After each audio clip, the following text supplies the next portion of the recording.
Masa sih orang di Kejaksaan nggak tahu ada orang Jampitsus, terus dia punya money changer. Masa lu nggak tahu sih? Salah besar kalau nggak tahu. Ditanya dong, ini kamu apa? Karena ada konflik of interest di situ. 4 hal ini di kasusnya Febri Diansyah ini kita mulai curiga nih. Transparannya gimana, akuntabelnya gimana, konfliknya gimana, fairnya gimana. Kamu Dila percaya cuma 2 orang nih duit sekian triliun itu? Sih kayaknya, nah, kita tinggal menunggu ntar. Bisa nggak nih 4 hal ini kita deketin? Baru konflik of interestnya apalagi? Ini udah jelas jeruk makan jeruk Pak Saud katanya itu. Jeruknya busuk lagi katanya. Kenapa ini kemudian terjadi disebutnya perang bintang itu kan? Ini kan bukan karena menangani kasus yang sama kan? Bukan karena rebutan mancing ikan di laut itu, nangkep ikan di laut enggak. Ini yang satu udah nangkep ikan, yang satu berisik kan gitu kan? Jadi perang bintang itu konflik of interest. Dia punya kepentingan di situ. Kepentingannya keganggu. Nah, siapa yang bisa ngatasi kepentingan ini? Ya lagi-lagi presidennya. Dan sayangnya sekali lagi, presiden itu pesannya udah jelas. Tinggal nih orang ini, kalau saya bilang dablek semua gitu. Akhirnya kan orang bicara hukum tidak adil, hukum tidak bermanfaat, hukum tidak pasti. Ya, ini secara teori ini yang berbahaya di negeri kita. Sehingga kalau udah gitu dibuat, nggak nunggu emasnya 74 kilo Dila. Nggak nyampe 74 kilo ya Pak ya. 1 kilo aja sebenarnya udah harus bisa sekarang diselidikin ya Pak ya. Emang ada orang tiba-tiba ngantar ke kamu ngasih segini. Lu pasti makan malam dulu kan? Lu makan malam di sana. Ditanya, lu ketemu siapa kemarin?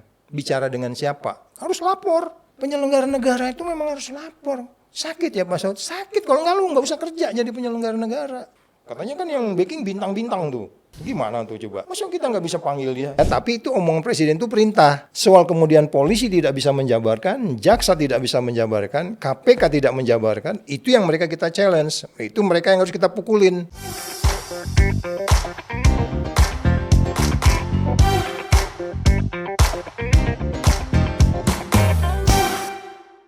Assalamualaikum warahmatullahi wabarakatuh. Jumpa lagi di podcast jurnalistik bersama saya Dila Hantika. Kawan inilah saat ini publik itu sedang tertuju pada satu nama, yaitu mantan Jampitsus Febri Diansyah. Sekarang juga perkaranya sedang ditangani oleh Kejagung, di mana publik lagi-lagi juga bertanya bagaimana asalnya dari Kejagung, tapi ditangani juga oleh Kejagung. Kita akan ngobrol dan juga membahas masalah ini bersama mantan Wakil Ketua KPK, Bapak Saud Situmorang. Bapak, gimana kabarnya? Baik, Mbak Dila. Bagaimana melihat gejolak hari ini, Pak? Politik hari ini. Penuh ketidakpastian ya. Penuh kejutan juga tapi Pak. Iya, penuh ketidakpastian, penuh kejutan. Ya, kalau saya mengatakannya itu seperti kayak ada satu buku yang mungkin bisa dibaca. Itu Surfing the Edge of Chaos. Jadi kita kalau mau berhasil itu kita mesti berada di ujung-ujung bahaya itu. Tapi ini ujung-ujungnya ini udah bahaya banget. Salah dikit aja kita surfingnya itu bisa jatuh. Ya pastilah berada di ujung bahaya karena apa? Indeks persepsi korupsi 34. Saya di banyak tempat selalu mengatakan ini sangat satu kelas dengan Nepal. Nepal itu indeks persepsi korupsinya 34. Sementara Malaysia 50, Singapura 80. Dan itu sangat relate dengan nilai tukar rupiah kita yang sekarang amburadul. Beberapa daerah sekarang ini kesulitan antri bensin, kita nggak tahu bensinnya nggak ada di gudang itu, premium atau pertamaxnya, atau memang ada masalah tentang transportasi. Tapi analisis belajar dari case ini juga bagaimana kemarin ada blackout, ternyata ada kaitan dengan korupsi. Betul. Ya kan, yang kemudian didalami oleh korps anti korupsinya Polri. Jadi keadaannya sangat mengkhawatirkan, tetapi ada sedikit berita baiknya yang tidak pernah saya terima atau saya dengar ketika saya 4 tahun di KPK. Apa yang nggak pernah saya dengar itu, nggak pernah seseorang presiden itu ngomong seperti presiden yang sekarang ini gitu. Hampir setiap hari dia ngomong gitu. Walaupun orang bilang, itu mah omong-omong Pak Saud. Iya, tapi itu omongan presiden itu perintah. Soal kemudian polisi tidak bisa menjabarkan, jaksa tidak bisa menjabarkan, KPK tidak menjabarkan, itu yang mereka kita challenge. Itu mereka yang harus kita pukulin. Itu yang mereka harus kita marah-marahin. Tanda tanyanya justru di mereka ya Pak? Oh iya dong, kan udah jelas, presiden jelas ngomong. Awas lu ya, gue kejar lu sampai ke Antartika gitu kan. Ternyata kan kedinginan sampai Antartika pulang semua gitu. Dingin banget di Antartika itu katanya. Ya kan? Tapi pesan itu jelas. Itu yang saya katakan berita baiknya gitu. Jadi Saya nggak mengatakan bahwa kemudian, tapi gimana tuh Pak Saud, kita mau kritik aja suruh keluar dari Indonesia. Iya, orang kalau lagi emosi, siapa yang ngomong? Ya itu kan kayak ibu kita aja gitu. Gua bukan nggak ada posisi sama Prabowo ya, aku nggak ada soal dukung-mendukung gitu ya. Tapi maksud saya kita mencoba seobjektif mungkin melihat apa problemnya, anti korupsi, apa bottlenecknya, ya kan? Terus kemudian bottleneck itu dicoba diperbaiki nggak gitu. Nah ini kan kalau kita bicara Febri Adriansyah ini bottleneckingnya kan banyak, ya kan? Sangat roller coaster kan, naik turun gitu. Kemarin dibilang tersangka, berubah lagi, hanya berapa dalam jam loh. Tiba-tiba jadi tersangka lagi sekarang. Iya, itu kan ketidakpastiannya tinggi kan. Menurut Bapak kenapa bisa terjadi seperti itu, Pak? Itu yang saya bilang tadi, indeks persepsi korupsi 34 itu segala kemungkinan bisa terjadi. Mbak Dila kebayang nggak seorang pemimpin berantas korupsi itu meres menteri? Iya sih Pak. Disebut-sebut itu kita udah laporin tuh Barreskrim tuh. Sampai sekarang nggak jadi-jadi tuh. Iya kan? Itu pimpinan KPK loh. Iya. Jadi ketidakpastian cukup tinggi gitu loh. Sama dengan di case ini. Jadi ini kita nggak tahu per hari ini bakal selesai atau enggak. Ada berita baik lagi, beberapa diantaranya katanya penyidik penuntut itu mantan-mantan KPK. Kebetulan saya kenal juga beberapa orang itu gitu ya. Ya oke, dia baik. Tetapi kan kita tahu yang namanya pegawai negeri ini kayak gimana gitu. Apakah mereka bisa seindependen ketika mereka di KPK dulu? Nah, pada saat Pak Saud di KPK dulu, independensinya seperti apa sih di sana? Ya, kayak ujiannya tuh apa yang selalu dihadapin sama orang-orang KPK sebetulnya? Ya sebenarnya independensi itu dia menjadi lebih lebih independen seindependennya ketika waktu itu dia kan bukan bagian pemerintah. Banyak tekanan tapi apa Pak? Oh ya banyak, tapi kita berani ngelawan gitu. Karena posisinya kita independen, kita bertanggung jawabnya ke rakyat loh di undang-undangnya itu. Tapi sekarang KPK sekarang dia di bawah pemerintah, dia bertanggung jawabnya ke presiden. Iya kan? Jadi dia bisa berselimut di ketiaknya presiden tuh. Kita sekarang bingung nih sekarang ya, kalau dia nggak kerja, presidennya merintah nggak? Iya kan? Karena dia di bawah presiden. Tetapi pertemuan kemarin di hari koperasi itu Prabowo jelas loh ngomongnya, disuruh berdiri tuh. Polisi berdiri. Iya. Lu perlu duit berapa? Gua kasih. Itu kan berarti gedung KPK yang lantai 15 itu kan udah penuh sekarang. Kalau gua pimpinannya gua ngomong tuh. Kan disuruh berdiri tuh. Kapolri suruh berdiri. Lu ya duit berapa aja gua kasih lo. Terus jaksa, lu berdiri. Berapa duit lu? Begitu juga KPK. Kalau saya pimpinannya ketika itu, Pak, gedung gua 5 lantai udah penuh. Terus maksud lo, di kiri kanan gedung KPK itu ada tanah kosong, bangun dong gedung, tambahin tuh 20.000 pegawai, gua beresin di Indonesia. Kalau gua pimpinannya gua ngomong gitu. Berarti, tapi kan kemarin nggak ada omongannya. Iya cuma gitu aja. Berarti menurut Bapak sekarang KPK seperti apa? Ya makin dia dipertanyakan karena memang by law, by definition dia kan tugasnya itu koordinasi, supervisi, monitoring, baik itu pencegahan dan penindakan. Itu tertulis. Nah seperti kayak begini dia bisa datang monitoring kan dia, monitoring dan koordinasi supervisi. Lo ada masalah nggak nih? Lu orang-orang di bawah gue dengerin tuh TikTok tuh gue nonton juga loh. Kenapa Pak? Makan jeruk nih bahaya nih kan gitu kan. Terus gimana? Gue ambil aja lah. Oh iya lu ambil aja. Pasti si jaksa juga bilang gitu kan. Gue pusing gue nih katanya. Bawa gue gitu loh. Nah jadi by law tadi pertanyaannya adalah by definition memang dia punya wewenang. Pasal 10 A itu juga dia punya wewenang.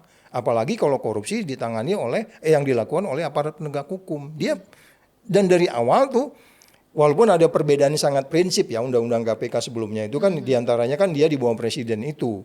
Nah itu kan dia bisa mengatakan ya gua di bawah presiden. Kita nggak tahu presiden ngasih perintah atau tidak gitu kan. Tapi kan udah jelas presiden yang ngomong. Lu jabarin aja itu gitu. Nah, jadi artinya kalau memang dia dari awal nih punya potensi konflik yang tinggi dan kemudian kita juga udah lama hidup di Indonesia, Mbak Dila, jangan lupa kita udah lama ya. Kita tahu lah, lain di permukaan, lain di bawah. ya tapi nggak jalan ya kan? Iya. Semua kita tahu orang itu bilang ke kiri ke kanan, pagi delay, sore tempe segala macam gitu loh. Jadi artinya kita tahu sebenarnya bagaimana perubahan ini harus dibuat gitu loh, kira-kira gitu.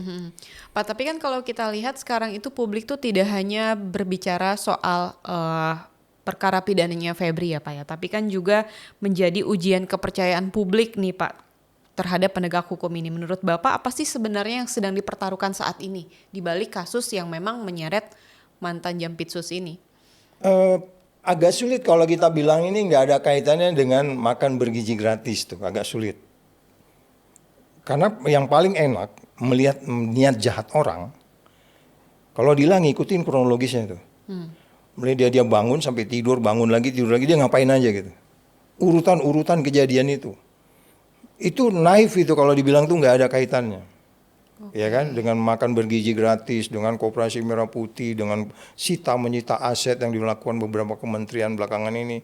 Khusus itu disebutnya ada kelompok-kelompok bermain di belakangnya, walaupun secara fakta-fakta di peradilan masih perlu penyidikan lebih lanjut. Tetapi kalau kita lihat dari siapa berbuat apa, kan peristiwa pidana itu kan begitu kan, siapa berbuat apa dengan siapa, ya kan. Nah itu nanti kita bisa lihat niat jahatnya yang disebut mens rea itu. Apa memang kecebur, memang bodoh, atau memang dipengaruhi oleh orang lain, atau memang sudah niat dari awal? Niat dari awal. Itu nggak sulit untuk ngelihatnya. Jadi dari kronologis itu bisa kita lihat bagaimana kemudian seseorang melaksanakan tugasnya. Jangan lupa polisi, jaksa, dan KPK ini kan mereka melaksanakan tugasnya digaji oleh negara, disumpah oleh negara. Ya kan, kemudian mereka punya sistem, kemudian mereka punya pengendali di dalam itu, terus mereka punya nilai-nilai.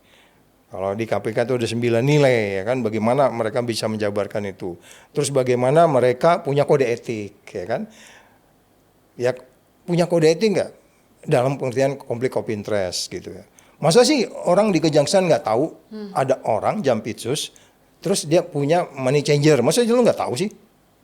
Salah besar kalau nggak tahu. Ditanya dong, ini kamu apa? Karena ada konflik of interest di situ. Kita nggak larang orang berbisnis. Enggak. Semua orang berhak menjadi kaya di Republik ini. Siapapun dia, walaupun dia pegawai. Tetapi bisa nggak dia menghilangkan irisan-irisan kemungkinan dia konflik of interest.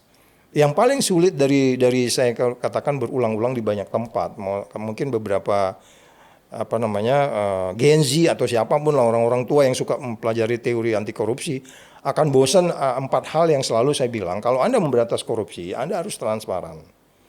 Anda harus akuntabel. Anda harus bebas dari konflik kepentingan, baru Anda harus melaksanakan dengan fair. Mau kemana aja Mbak Dila pergi, teori pemberantasan korupsi itu most likely isinya 4 ini gitu. Anda harus transparan, akuntabel. Akuntabel itu prosesnya, ya kan? Baru bebas dari konflik kepentingan. Baru kemudian Anda melaksanakan dengan fair. 4 hal ini di kasusnya Febri Diansyah ini kita mulai curiga nih. Betul. Transparannya gimana, akuntabelnya gimana, konfliknya gimana, fairnya gimana. Kamu Dila percaya cuma 2 orang nih duit sekian triliun itu? Sih kayaknya. Nah, kita tinggal menunggu ntar. Bisa nggak nih 4 hal ini kita deketin? Ya semua kita harus pegang nih. Kata Pak Saud ada 4 hal itu, ngaco lu yang pertama itu transparan, ujuk-ujuk ini, bikin panitia ini apa, ya kan? Akuntabel itu kan proses. Akuntabel itu berarti harus sesuai dengan KUHAP. Pak Mahfud marah-marah tuh, nggak akuntabel tuh, gimana ceritanya lu katanya ini mengalihkan atau P21 kan gitu kan? P21 itu berarti udah lengkap tinggal disidangkan gitu. Baru konflik of interest-nya apalagi? Ini udah jelas jeruk makan jeruk Pak Saud katanya itu. Jeruknya busuk lagi katanya. Ya kayak gitu Mbak Dila. Oke.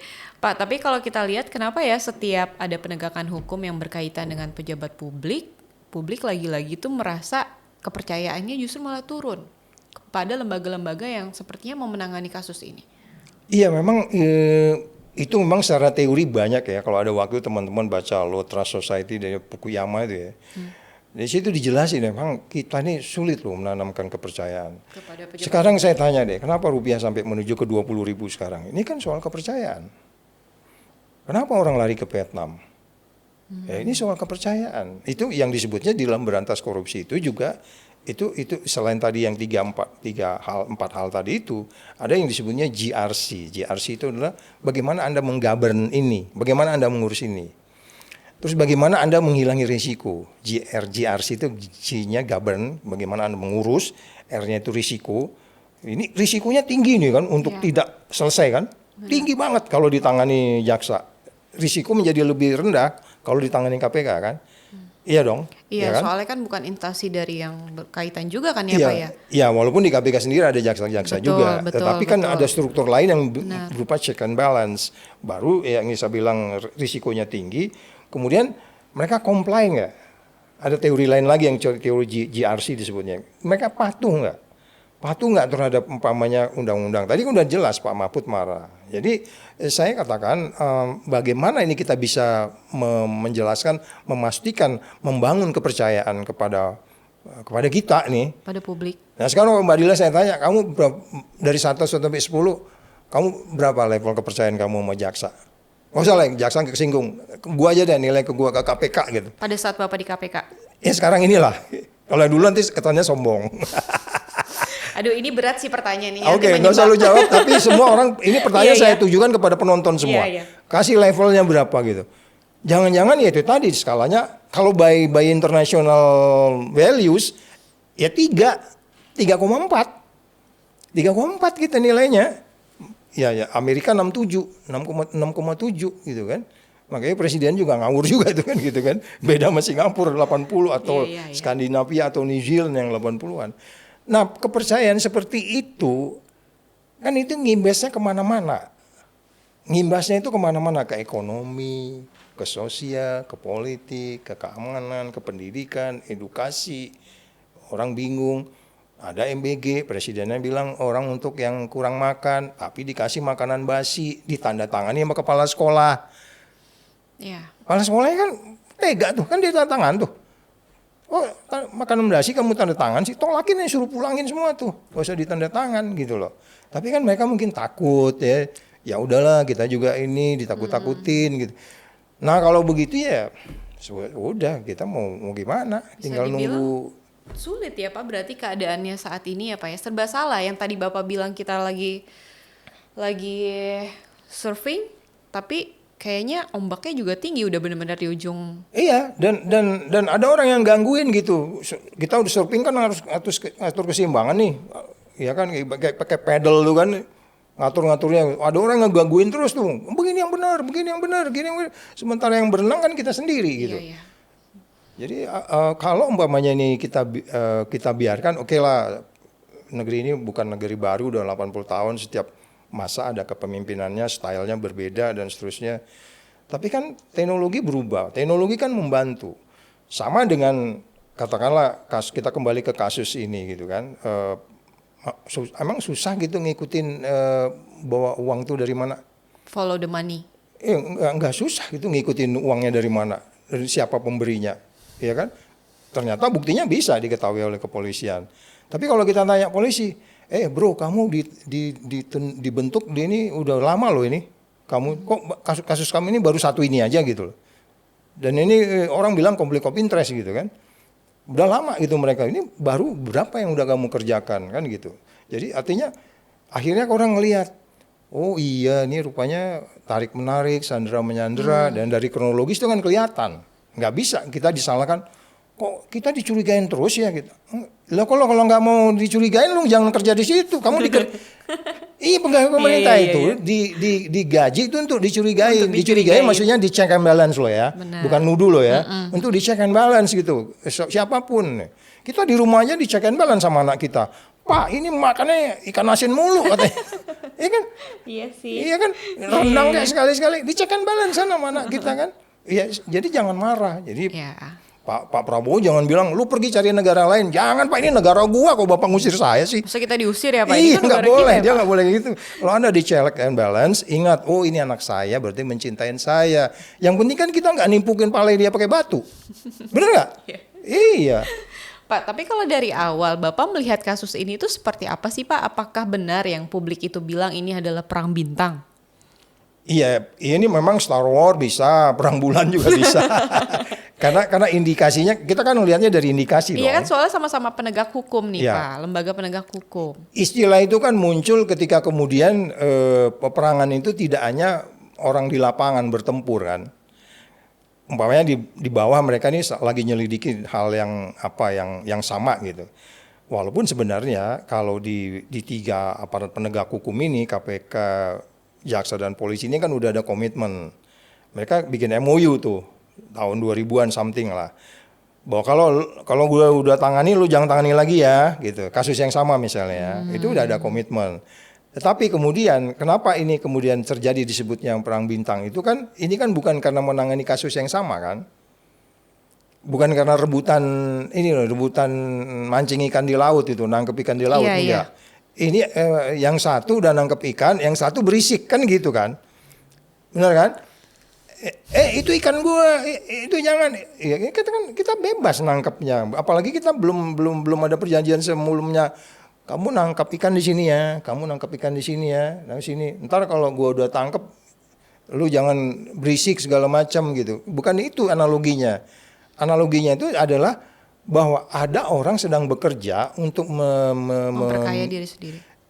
Istilahnya KPI lah ya kan. Sama dengan Dila kan KPI-nya bulan ini 3 kali wawancara mungkin gitu kan. Ya kan KPI lah sih, key performance indicator ya kan. Nah, dia mau bikin KPI-nya dia. Yang saya bilang tadi kan ternyata tas tipikor ini kan KPI-nya masih dipertanyakan ya. Dia mau menciptakan KPI dia, lu harus hargain dong. Karena ini kan pesan presidennya.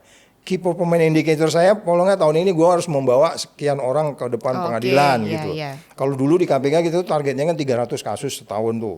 Malam itu rendah banget. Karena surat dari masyarakat tuh bisa lebih ribuan Mbak Dila itu. Bisa 5.000 surat tuh. Ya kan kecil. KPK itu ya. Iya, seharusnya itu kecil KPI 300 kasus itu. Tapi duitnya kan satu kasus tuh jutaan juga kan. Manggil saksi, manggil ini, jemput dia di rumahnya lagi, nyadap lagi, ngirim orang kurir lagi, ngirim orang surveillance, beli bensin ya kan, ngikutin, ngintip, foto segala macam. Kan banyak tuh. Ya kan? Nah, maksud saya terus orang kok jadi perang bintang? Ini kerja gua, kenapa lu ganggu gitu. Ini yang saya bilang, terus siapa yang tanggung jawab di sini? Nah, padahal mereka itu umumnya perwira-perwira tinggi itu, baik di kepolisian, di kejaksaan, di KPK, itu rata-rata tuh mereka kursus di Lemhanas tuh. Di Lemhanas tuh kan dipelajarin tuh teori-teori ideologi, politik, sosial, budaya, pertahanan, keamanan, psikologi, sosial, semua dipelajarin bagaimana koordinasi. Jadi yang ideal-ideal yang dipelajarin untuk membuat KPI orang itu benar. Kalau dokter KPI-nya pokoknya gua tahun ini nggak ada lagi demam berdarah umpamanya gitu. Itu sama dengan itu tadi. Gua mau memberhentikan demam berdarah kok ribut. Karena lu jual obat nyamuk lu ya katanya gitu kan, kita obat nyamuk. Kan kita nyemprotin nyamuk, nggak ada obat nyamuk, nggak laku gitu. Ya itu konflik of interest gitu loh akhirnya. Jadi perang bintang itu konflik of interest. Dia punya kepentingan di situ. Kepentingannya keganggu. Nah, siapa yang bisa ngatasi kepentingan ini? Ya lagi-lagi presidennya. Dan sayangnya sekali lagi, presiden itu pesannya udah jelas. Tinggal nih orang ini, kalau saya bilang ya dablek semua gitu. Iya, udah jelas pesannya. Gak paham-pahamnya sangat berbeda sama presiden sebelumnya. Gak ada dong, awas lu ya, gue kejar lo. Malah pernah dia ngomong gitu. Jadi, terus pertanyaannya adalah, bagaimana dong menyelesaikannya? Kalau saya bilang sih, tetap korupsi itu adalah sistem. Nggak bisa ditutup di sini gitu. Karena sistem itu dia, yang namanya sistem yang kalau bahasanya yang diomongin belakangan ini kan criminal justice system yang kan sering kita dengar tuh. Ya kan criminal justice system itu kan menyelidikin orang sampai kemudian menjarain orang loh di sini tuh loh. Urutan-urutannya gitu loh, mulai nyelidikin, terus ngadilin apa semua masuk penjara. Ini kan problem semua ini kan. Orang di penjara tahu-tahu ketemu di lapangan tenis segala macam. Sampai hari ini itu masih terjadi Mbak Dela. So what? Ya akhirnya orang bilang, ya saya cuman gara-gara ngambil kayu jati, ibu-ibu tua aja dihukum, yang ono ngambil sekian dihukum. Akhirnya kan orang bicara hukum tidak adil, hukum tidak bermanfaat, hukum tidak pasti. Ya ini secara teori ini yang berbahaya di negeri kita. Hukum tidak adil, hukum tidak menimbulkan kepastian, dan hukum itu seolah nggak ada gunanya. Padahal untuk satu kasus saja menyelidiki itu bisa puluhan juta loh. Apalagi kalau umpamanya IKTP kita ngirim orang kan, minta tolong FBI. Ini hari ini kan mereka minta tolong FBI juga tuh untuk neliti. Emang manggil FBI gratis? Ya lu makan siang dulu paling nggak kan. Ujung-ujung bro datang ke tempat gua, paling nggak lu makan siang dulu di restoran kan.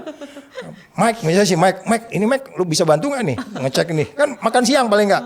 Lu udah minta tolong yang bayar makan siang dia, nggak enak juga kan. Makan siang di restorannya paling nggak restoran yang di mana gitu kan. Ya modal gitu loh, duit keluar gitu loh. Gitu Mbak Dila. Pak, kalau Bapak juga bilang kan seharusnya kasus Febri ini ditanganin oleh KPK. Alasan kuatnya apa Pak? Kenapa emang harus KPK selain memang biar nggak jeruk makan jeruk gitu Pak? Ya, yang paling penting kan gini ya, ketika undang-undang KPK itu terjadi kan dibentuk itu, Dila belum lahir kamu kali ya? Tahun berapa Pak? Itu kan tahun 2000-an lah gitu. Udah lahir. Kelihatan Lahir, muda lahir. ya Pak. Oke. Tapi masih TK kali kalau ya. Tahun 2000-an kan? Enggak, 2000-an kelas 1 SD. Ya iyalah, lo masih Iya, lari-lari di ngerti. sana itulah, Iya, tuh masih iya. makan-makan keripik-keripik singkong lah gitu ya kan. Nah, maksud saya gini loh. Ketika undang-undang itu dibuat, kita udah mulai ngelihat bahwa dua lembaga ini problem, Dua lembaga itu? kejaksaan dan kepolisian. Problem dalam banyak hal, tidak hanya tindak pidana khusus, tindak pidana umum juga jadi masalah. Kalau nggak problem, kita udah lama sejahtera. Karena merdekanya kita nih di depan Singapura loh. Ya kan, Singapura tuh 60-an something gitu ya kan. Kita kan tahun 45. Tapi kenapa mereka lebih prosper?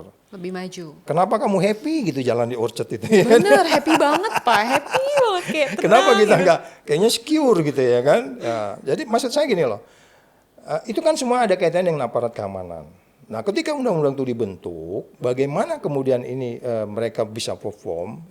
Muncullah, oke lah, kita bentuklah undang-undang. Awalnya itu sebenarnya Undang-Undang 31 tahun 99. Makin kesini lagi, kamu belum lahir 99. TK. TK, Itu baru masih TK. Tahun 99 itu dibentuklah undang-undang tindak pidana korupsi. Di situ dijelaskanlah dibentuk KPK. Jadilah KPK tahun 2002-an something itu. Nah, kemudian di situ dijelaskan bahwa kita harus bisa lembaga baru ini mensupervisi dua lembaga ini. Kepolisian dan kejaksaan ini supaya mereka perform sesuai dengan KPI-nya. Hukum yang adil, hukum yang bermanfaat, hukum yang kemudian janji-janji itulah semua itu ya. Masuklah di situ yang saya sebut tadi di bagian depan ada koordinasi, supervisi, nanyain gimana kamu kesulitannya apa. Iya ini udah lama kita pelajarin, tapi kita perlu saksi ahli. Oh saksi ahli, emang lu di mana? Daerahnya mau ya di kabupaten mana gitu kan? Nggak ada saksi ahli. Saksi ahli dosen-dosen profesional dari perguruan tinggi di Jawa kan? Oh kita kirim, pelajarin ya gitu-gitu loh. Koordinasi, supervisi, monitoring, pencegahan itu muncul.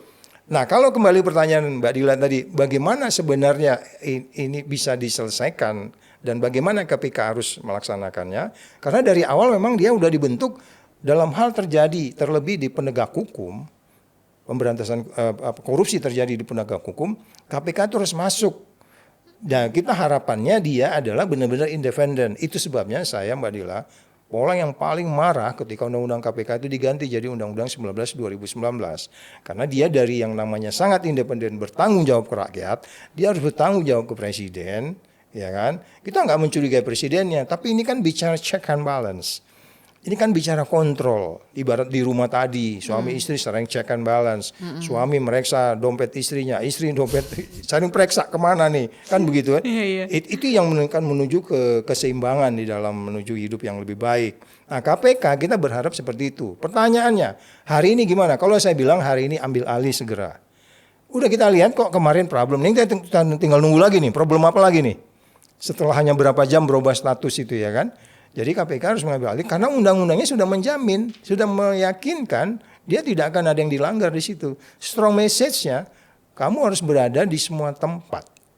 Kamu harus menjadi menjadi dinamisator, menjadi stabilisator atau stabilizer dan seterusnya.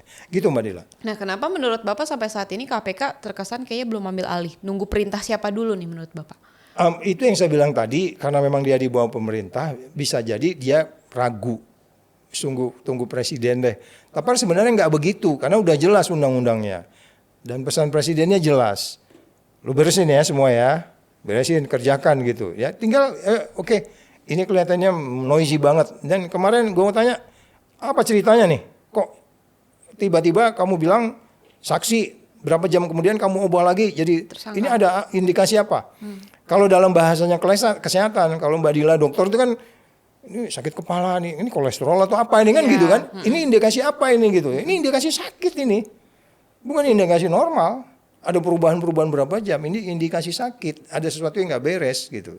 Jangan dibiarin, nunggu kemudian jadi lebih larut. Kemudian investor makin nggak percaya. Ini kan soal kita membangun Indonesia dalam jangka berapa bulan ke depan supaya rupiah dipercaya lagi. Oh itu mereka berantas korupsinya udah mulai bener tuh. Yuk kita balik lagi dong. Oh kita Berarti tiarap jadinya dulu deh. berpengaruh kemana-mana ya Pak kalau Iya, ini iya, makin iya. berlarut-larut. Iya itu yang nggak banyak disadarin orang bahwa ada strong signal yang di sending ke pasar, ke market. Nah, lu tanya deh orang-orang di pasar modal juga tanyain. Sekarang pergi ke sana, kemana di pasar modal di mana di Kuningan situ, di mana tuh? Di SCBD gitu. SCBD. Pak bener Pak korupsi mempengaruhi. Itu kan korupsi kan di situ Pak. Kok apa hubungannya sama Bapak? Koplo pasti dia bilang begitu. Gua ngurus izin susah tahu katanya gitu. Kan gitu kan? Pasti dia bilang gitu kan? Pasti berpengaruh ya Pak ya. Berpengaruh gitu loh Mbak. Nah menurut Bapak sampai saat ini nanti akan seperti apa kejelasan kasus ini ataukah memang jadi nggak ada Per hari kejelasan ini- atau gini-gini aja jadinya? Per hari ini tanggal berapa nih? Tanggal Karena kan ini berubah-berubah per jam nih Mbak Dila. 16. Ya tanggal 16. Hari Kamis. Hari Kamis jam berapa? 2.34. Jam 2.34. 2.34. Hari ini kita bahas itu posisinya masih seperti itu. Kita nggak tahu besok.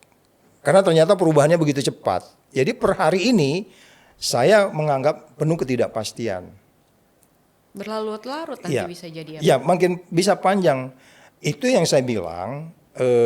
Ada satu teori lagi yang aku suka ngajar di UI dulu itu. Apa yang saya sebut sebagai teori complexity theory. Untuk menggambar sesuatu yang besar bakal terjadi, kamu bukan mesti dapat informasi banyak, enggak. Bakal terjadi bencana besar itu, kamu bukan mesti dapat informasi segudang sampai hard disk kamu penuh gitu, enggak. Kamu gambar dikit aja kalau analisisnya, kalau menggunakan imajinasinya kita, kalau Einstein bilang itu kan imagination at work gitu kan. Kalau kamu gunakan imajinasi kamu dari satu fakta ini aja, itu menggambarkan ada kejadian yang sangat mengkhawatirkan. Nggak mesti nunggu. Kalau udah kejadian itu mah bukan warning namanya. Hidup kita ini kan early warning Mbak Dila, Betul, bener betul, nggak? betul. Nah, Jangan sejauh sampai kejadian mana? dulu ya Pak Iya, ya. kejadian dulu ya udah gitu. Tinggal ya tunggu kiamat aja gitu. Masa kita kayak begitu? Iya, Gitu Mbak Dila. Nah, Pak kalau perkara ini akhirnya tetap ditangani sama Kejaksaan Agung gitu ya Pak ya, apakah KPK tetap bisa menjalankan fungsinya sebagai supervisi atau koordinasi Pak? Masih bisa. Mereka bisa telepon-teleponan juga setiap hari. Tapi ketidakpastian itu menjadi tinggi karena pimpinan untuk get in touch ke persoalan itu day by day masing-masing 3 kepemimpinan ini, ya kan? Kan itu katakanlah penyelidik-penyidiknya itu orang jujur semua. Penyelidik-penyidik penuntutnya itu mereka bicara unsur-unsur istilahnya kalau dihukum tuh formil dan material. Prosedurnya dan bukti-buktinya. Materialnya udah kelihatan tuh, ada segala macam duit, nyaingin Monas segala macam ya kan. Terus kemudian formilnya udah dilakukan walaupun itu problem gitu ya kan. Mereka bisa katakanlah berkoordinasi semua 3 pimpinan ini gitu ya, meyakinkan barisan masing-masing. Gue beres ini barisan gua katanya kan, si polisi bilang gitu. Jaksa ya gue beres ini barisan gua nih katanya. Gue panggil tuh bang mantan-mantan KPK yang keren-keren tuh katanya. Di KPK juga gitu, gue beresin barisan gua. Tapi ternyata buat Indonesia nggak cukup begitu. Nyatanya Komisi 3-nya kan udah datang. Iya. Benar nggak? Mbak Dila kamu yakin mereka itu untuk dorong kasus ini selesai? Kalau mendorong kasus ini selesai, negeri ini nggak kayak begini dari awal. Karena mereka di sana udah lama loh, udah 2 tahun loh itu di sana dia. Jadi kita nggak menuduh, tapi kan itu saya sebutnya resikonya menjadi lebih besar ketidakpastiannya. Dan orang-orang asing tuh paham. Dan kenapa kita dapat angka 34 itu, indeks persepsi korupsi itu semuanya resikonya terlalu gede. Ketidakpastiannya tinggi. Orang itu pagi delay sore tempe itu benar-benar gitu loh. Bisa berubah. Jadi ya gimana gue mau membangun pabrik sepatu. Pabrik sepatu kan gue paling nggak bangunnya, atau secepat-cepatnya orang bangun pabrik sepatu.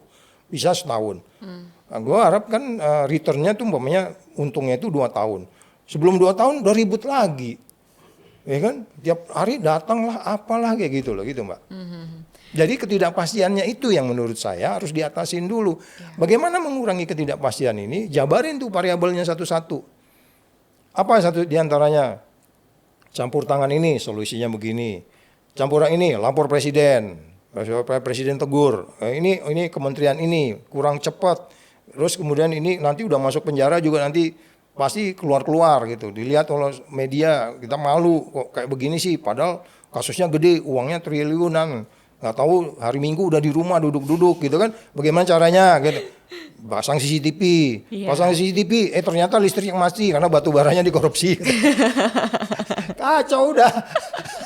Iya kan? Aduh, jadi rakyatnya mempertontonkan skenario-skenario pejabat-pejabat ini ya Pak? Iya, kalau kayak itu gitu. yang saya bilang, kalau Dilang mau bicara yang gede-gede, katakanlah tadi indeks persepsi korupsinya sekelas Singapura, itu kamu harus mulai dari yang sangat sederhana. Mungkin orang akan bosan ngomongan gue ini. Saya ini contoh yang sangat-sangat monumental.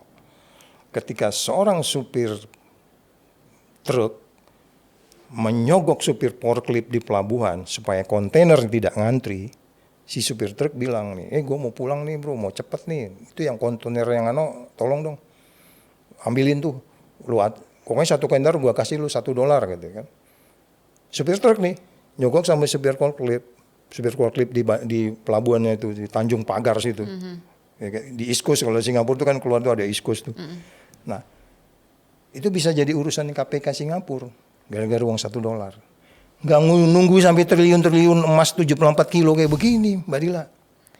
Ya. $1 lo dikerjain lo, dimarahin lo, dipanggil lo. Karena orang korupsi itu begitu. Pertama dikit dulu. Begitu ada yang gede diambil yang gede sama dia. Dikit lancar. Iya. Pak, ya. Tengah-tengah lancar lagi. Nah, yang gede lah langsung. Wah, itu dia. Apalagi temannya banyak kan nih. Temannya banyak di belakang. Makin yakin aja dia. Sama polisi gue nggak peduli sama teman lu, gue tangkap lu, tangkap sama polisi.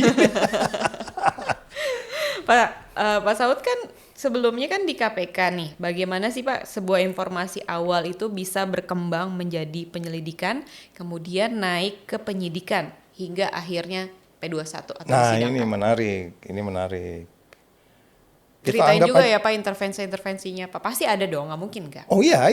Jadi kalau kita lihat pertama mulai kan gini ya.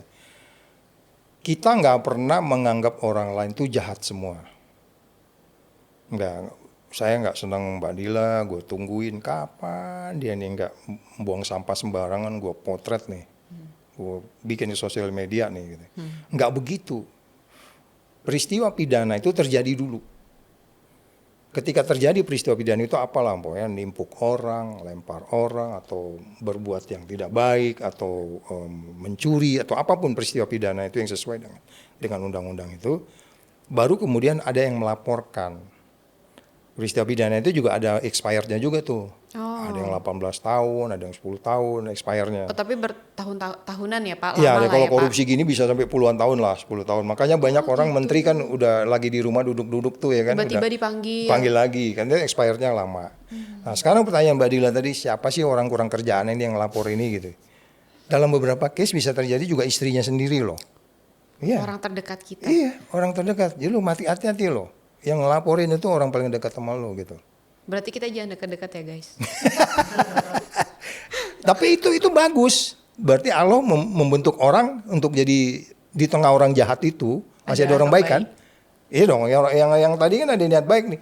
Mungkin bisa juga karena dendam politik, bisa juga karena dia kalah dalam politik, dia laporin atau dia wakil supaya gue jadi bupatinya dipenjarain sama dia gitu, bisa juga sih ya. Iya. Tapi yang jelas, lalu peristiwa pidana terjadi, dilaporin ke KPK, ada 5W1H-nya jelas, kapan, bila mana segala macam yang terus itu didalemin, ya di cross check ternyata benar. Kejadian ada bukti-bukti, foto, kalimat, WA, ya kan, atau pertemuan-pertemuan, surat-surat yang segala macam itu dikumpulin tuh. Tanyain lagi, lu bener nggak ini? Iya Pak, dalam rapat ini dia tuh maksa tuh, katanya gitu. Yang bener loh, iya ini keputusannya gini, padahal ada yang menolak tuh. Ada bukti rapatnya, ada, dikumpulin gitu loh. Nah, kemudian ketika mereka mulai mendalami di cross check, yakin bahwa terjadi pengambilan uang itu, pemaksaan beli barang yang nggak cocok itu makanya gitu ya. Nah, kemudian dilihatlah pasal-pasalnya. Nah, ketika kemudian mereka mulai masuk ke penindakan, ini yang sering terjadi. Ketika mulai manggil-manggil itu kan akhirnya mereka harus diminta keterangan kan. Agak berbeda kemarin, makanya Pak Mahfud nggak setuju. Kok belum dipanggil kok udah tersangka gitu. Nah, kalau udah mulai dipanggil, itu mulai tuh power struggling itu terjadi. Jadi saya bisa jadi beranggapan memang kenapa polisi ini nggak manggil dulu baru ditersangkakan, lalu dilimpahkan. Mereka udah tahu kalau manggil struggling gitu. Power pasti main powernya, ya kan? Tapi nggak boleh karena undang-undang isinya begitu. Oh, harus dipanggil dulu. Iya dong. Kalau Anda jadi pemberantas korupsi jangan yang jadi penakut dong. Kalau jadi penakut kita nggak perlu orang-orang penakut. Kamu kan digaji oleh negara untuk berani. Konsekuensi itu harus Anda hadapi, ditimpukin orang, dimarahin, diunjuk rasa, ya kan? Diteror. Saya kalau masuk di KPK hampir tiap hari diunjuk rasa. Iya Lagunya tuh usir si Saud. Gitu. Sampai inget ya, Iya, Pak. kan kedengaran sampai ke lantai 15. Gue dengerin usir si Saud sekarang juga. Gitu. Nah, jadi itu power struggling tuh. Nah, ketika power struggling, Anda cukup bukti-buktinya, lu jalanin aja, gak usah ragu.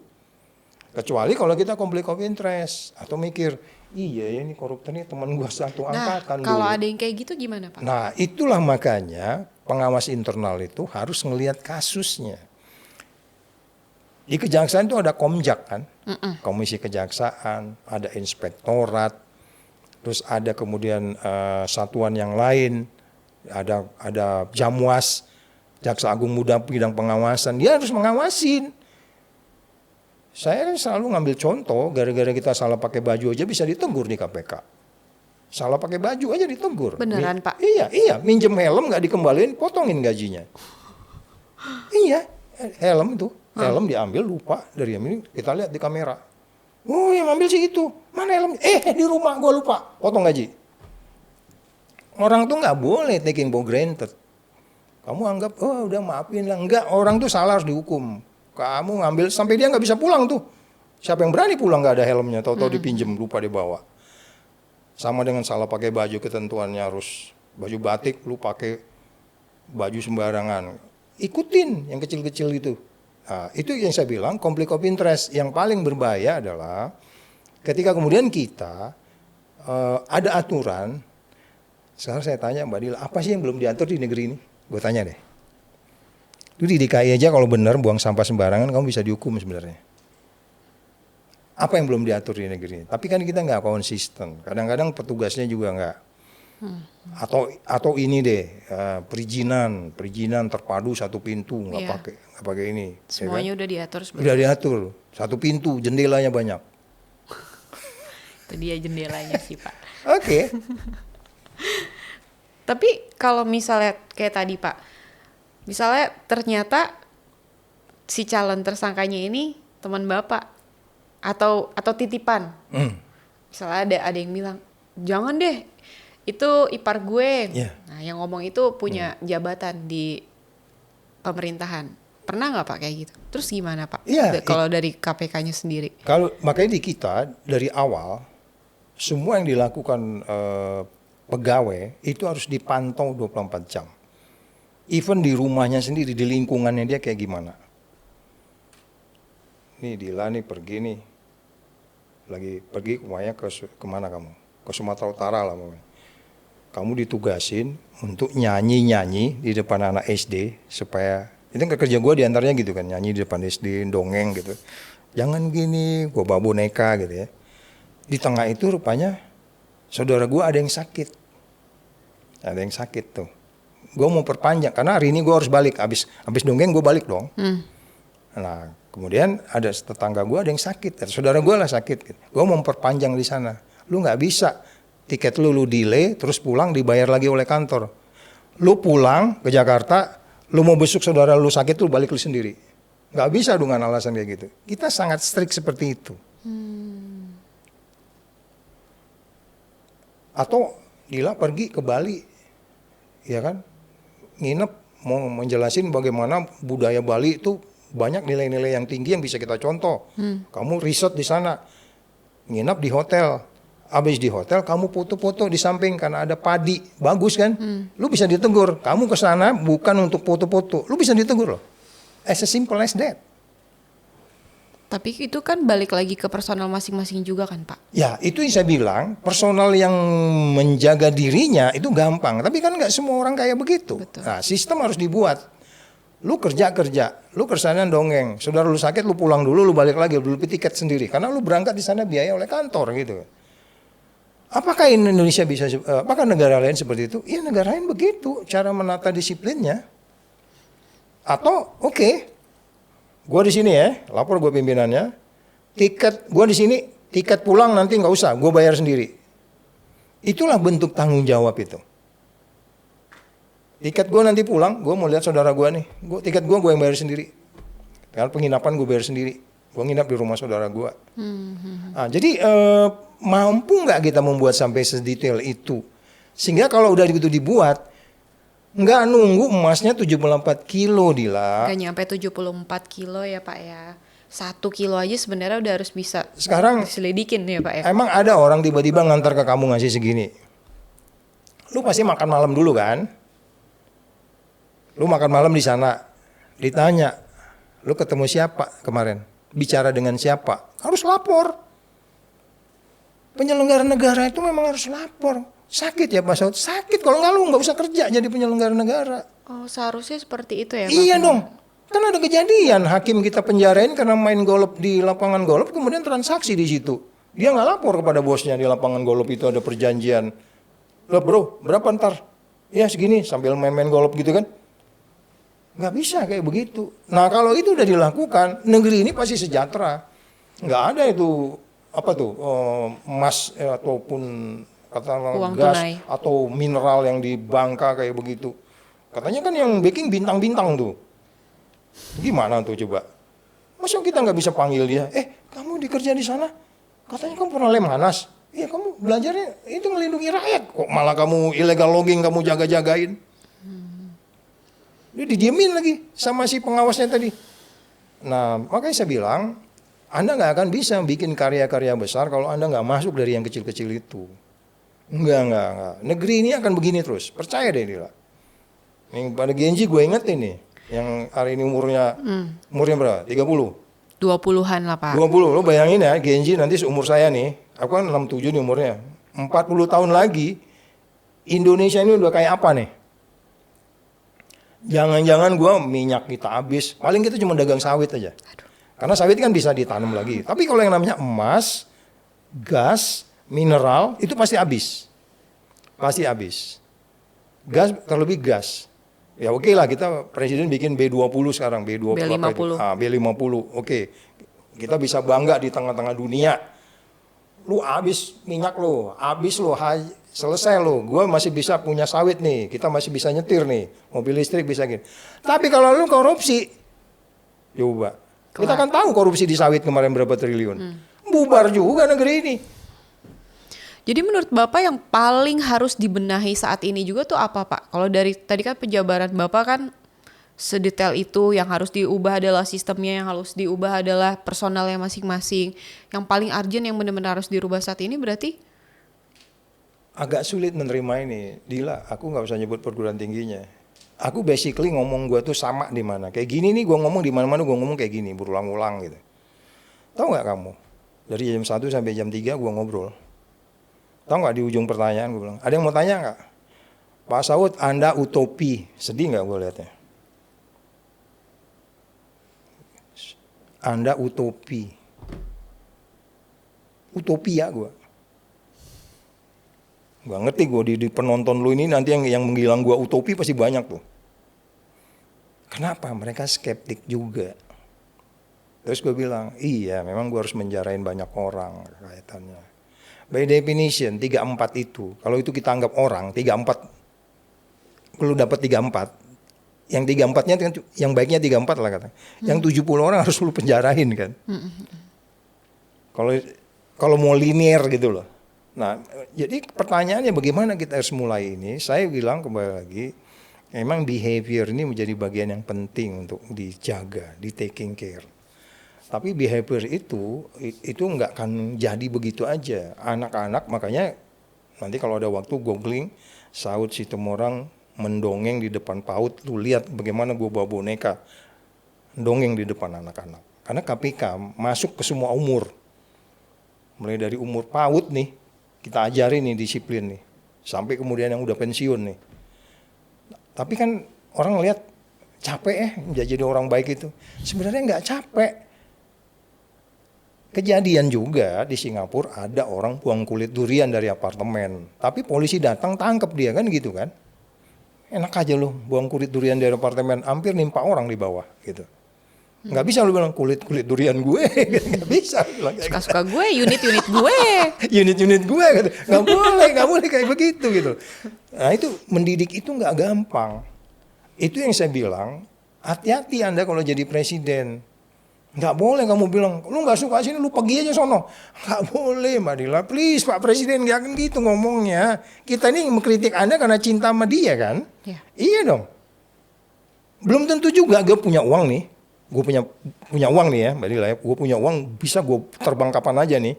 Ke Hawaii umpamanya gitu. Belum tentu gue senang tinggal di Hawaii. Atau di Amerika. Emang lu bisa celana pendek pada musim dingin? Mati lu masa musim dingin. Di Indonesia kita 24 jam bisa pakai. Udahlah hidup di Indonesia itu paling enak. Benar. Iya kan? Benar. Udah kan Pak Presiden pernah di luar negeri. Nggak ada lah paling nikmat hidup di Indonesia ini. Pecel lelenya begitu. Ya kan? Enak banget gitu. Nggak ada orang Indonesia mau tinggal di luar negeri. Kecuali kalau memang dia punya passion bener ya. Mau ke luar negeri ya. Udah itu pilihan gua gitu. Tapi nggak bisa kita endorse orang. Lu pergi. Nggak boleh kayak gitu. Kecuali kemauan sendiri. Ya akhirnya kan orang lihat, oh iya Pak Presiden nggak bisa dikritik. Anda kan digaji, Anda harus kritik. Anda mau makan pajak uang yang dipotong saya belanja di minimarket gitu kan, iya, gitu. Benar. Jadi nggak boleh gitu. Ini kompleksitasnya di situ, gitu Mbak Dila. Pak, kita balik lagi sedikit ke topik Pak. Kalau publik hari ini sebenarnya kan pengen melihat, nggak cuma pengen ngeliat ada tersangka ya Pak ya.